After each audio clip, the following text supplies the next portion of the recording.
বাংলাদেশের সবচাইতে নিকৃষ্ট একটা দল, এটা নিষিদ্ধ হয়ে গেছে।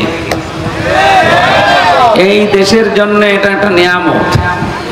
আমার মনে হয় এদেশে 18 কোটি মানুষই প্রায় খুশি, কিন্তু কয়েকটা মানুষ একটু নারাজ হয়ে গেছে।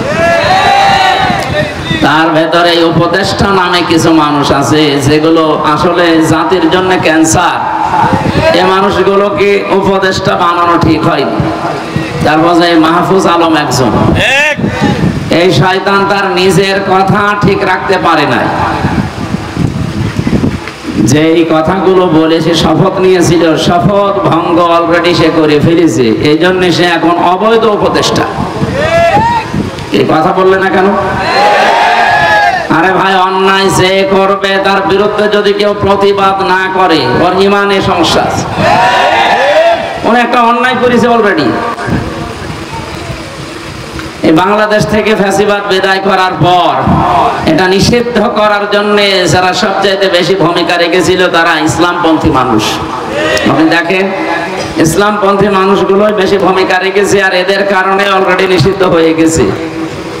এই মানুষগুলোর মন মেজাজ অন্যদিকে কি করে ডাইভার্ট করা যায়, অন্যদিকে নিয়ে যাওয়া যায়, এই জন্য হঠাৎ করে এই অবৈধ উপদেষ্টা এই উল্টা পাল্টা বকতেছে। মানে মনে হয় মানসিক রোগী হয়ে গেছে। এই জন্য বাইরে ওনারে রাখা আমার মনে হয় ঠিক না, ওনারে পাবনায় পাঠানো দরকার। বাড়ি তো লক্ষ্মীপুরে, অত দূর থেকে পাবনা নিয়ে আসাও তো সমস্যা। এই জন্য হাত পা বেঁধে নিয়ে আসা দরকার। অন্তত 15-20 দিন রাখেন, ওই বড় বড় ইঞ্জেকশন আছে, কয়েকটা দিলে ঠিক হয়ে যাবে। কয়েকদিন আগে আমি পাবনায় গিয়েছিলাম পাগলা গারাত দেখার জন্য। ওনারা বলছে হুজুর পাগল আর বেশি নেই, সব চলে গেছে, ভালো হয়ে হয়ে চলে গেছে। এই উপদেষ্টার ভেতরে যারা আজ অবৈধ উপদেষ্টা হয়ে গেছে, নিজেদের শপথ ভঙ্গ করে যা কথা দিয়েছিল জাতির সাথে, তারা এই কথাগুলো না রেখে অন্যদিকে যেতে চায়, ফ্যাসিস্টদের দালালি করতে চায়। এদের মনে হয় কিছু জিনিস ভেতরে দেওয়ার জন্য পাবনায় পাঠাতে হবে। আপনারা রাজি আছেন না?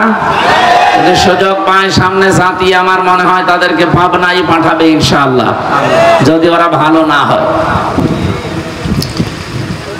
যেহেতু স্থান কাল পাত্র ভেদে কথা বলা এটাই নিয়ম। আমি আন্ধাত আমলের কাহিনী শুরু করলাম। এখন যেটা চলছে এটার সাথে কোরআন মিলাতে হবে। আমরা যেখান থেকে পড়েছি এখান থেকেই মিলাবো ইনশাআল্লাহ। সাতক্ষীরা এবছরে যে কয়বার আসলাম, একটা আশার বাণী শুনিয়েছিলাম। যেহেতু নিষিদ্ধ হয়েছে এমনি হয়নি, এর পেছনে অনেক কিছু লুকিয়ে আছে। 1500 বছর আগে কোরআনে কারিমে আল্লাহ ভবিষ্যৎ বাণী দিয়েছিলেন জালেমদের বিরুদ্ধে, সেগুলো সব দিনের পরে দিন ফলতেছে। কোরআনে কারিম জানিয়েছে, ওয়ালা তাহসাবান্নাল্লাযীনা ওয়ালা তাহসাবান্নাল্লাহা গাফিলান আম্মা ইয়ামালুজ জালিমুন ইন্নামা নুআখিরুহুম লিয়াউমিন তাশখাসু ফীহিল আবসার। হে নবী, আপনি কি মনে করেন যে আমি জালেমদের সম্পর্কে কোনো খবর রাখি না? না, এই পৃথিবীতে সবচাইতে বেশি নজর দিয়ে রেখেছি আমি জালেমদের দিকে। এই জন্য যে লোকটা নিজের নফসের উপরে, পরিবারের উপরে, সমাজের উপরে, রাষ্ট্রের উপরে, পৃথিবীর উপরে জুলুম যারা করেছে, তারা আল্লাহর টার্গেট। কার? বলেন বলেন। তারা যে টার্গেটই নেবে না কেন, ওইটার উপরে থাকবে আল্লাহর নজর। কোরআনে কারিমে এটা জানিয়েছে আমাদের পৃথিবীর বহু মানুষকে দুনিয়া থেকে তারা চেষ্টা চালিয়েছে আমি ওই পর্যন্ত পৌঁছাবো, কিন্তু জালেম হওয়ার কারণে ওই পর্যন্ত আল্লাহ তাদেরকে আর পৌঁছাতে দেননি।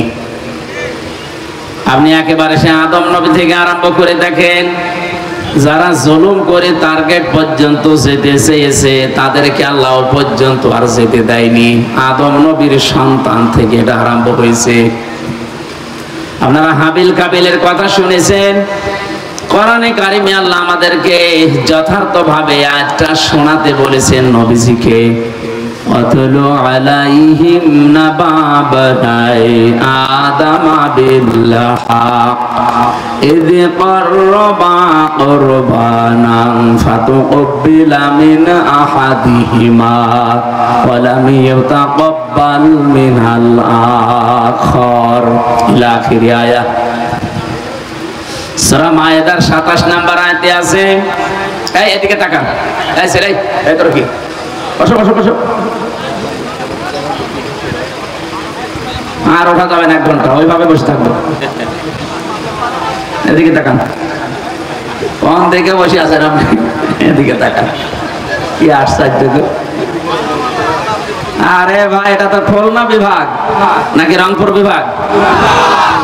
রংপুরে গেলে না এরকম অফিস পাওয়া যায়, এই বিভাগে এরকম অফিস থাকলে হবে। এটা কি রংপুরের নাকি? ও, বাদাম বিক্রি করে, এটা অ্যাক্টিভ হয়ে থাকেন ঘন্টাখানি। আল্লাহ পাক বলেন, নবী আপনি তেলাওয়াত করে শোনান আপনার উম্মতদের সামনে। কে তেলাওয়াত করবেন? নাবা আবনাই আদম বিল হক। নাবা মানে সংবাদ। বলেন বলেন। এই যে সংবাদ শোনার জন্য মানুষ মুখিয়ে থাকি আমরা। সংবাদের ইংরেজি যেটা, তার নাম নিউজ। এই নিউজ লিখতে 4টা শব্দ লাগে ইংরেজিতে। আপনি দেখেন এই 4টা শব্দের ভেতরে কি সুন্দর মিল করে আমার আল্লাহ দুনিয়া বানিয়েছে।